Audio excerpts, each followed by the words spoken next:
lot of our firepower was at the bottom of Pearl Harbor. With what remained, we paid a little something on account.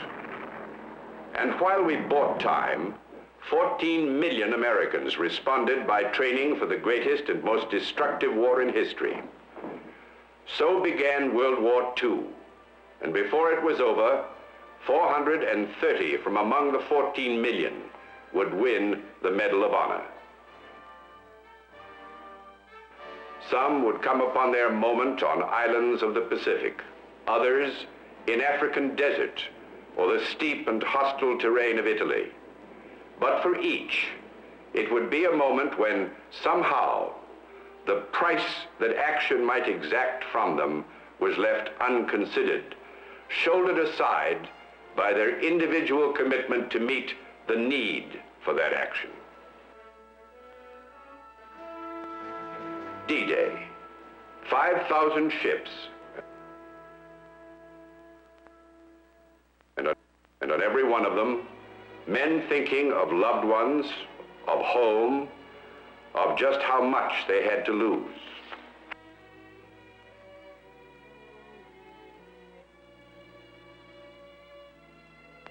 My darling, we got your letter dated May 25th, and as always, I've read it a dozen times.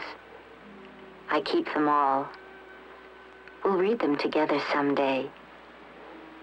Johnny is as tall as my shoulder, fine and straight, and there's more of you in his eyes every day. Mom and Dad are well, and they send their love. I have your letter here, and we'll read it again before sleep. Meantime, try to know how much I love you.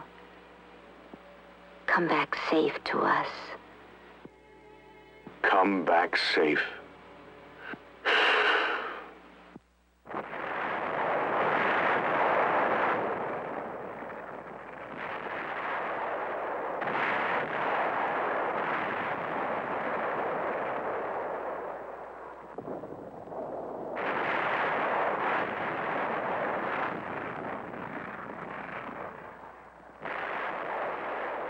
Dawn came, D-Day had begun. For each man who made it, this landing held a moment beyond which everything would be remembered in a kaleidoscope of bits and pieces. This was the moment when the ramp dropped down, and there was the beach. They knew what they were to do.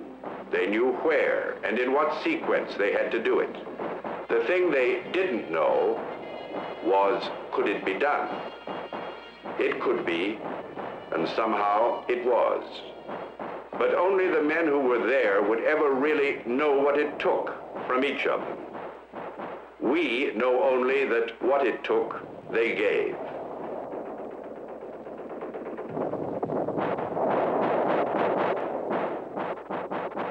From D-Day onwards, their strength never stopped growing, and the spearheads of that strength penetrated steadily inward toward the enemy's heartland, sometimes slowly, and then more swiftly, as Allied strength mounted and that of the enemy was worn away.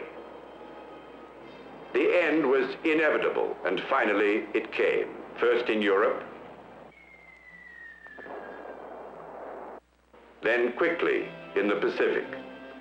The second conflict to bear the name of World War was over. Once again, hundreds of thousands came gratefully home. Others remained in ground they had bought and paid for with the ultimate currency of life itself. Unlike the doughboy of World War I, the serviceman returning from Europe or the Pacific was not so quick to believe that the conflict just ended had ended war for all time. But he did know this: forces which had once again threatened to destroy his way of life had been defeated, and that way of life preserved. And he knew, too, that without him, it could not have been done.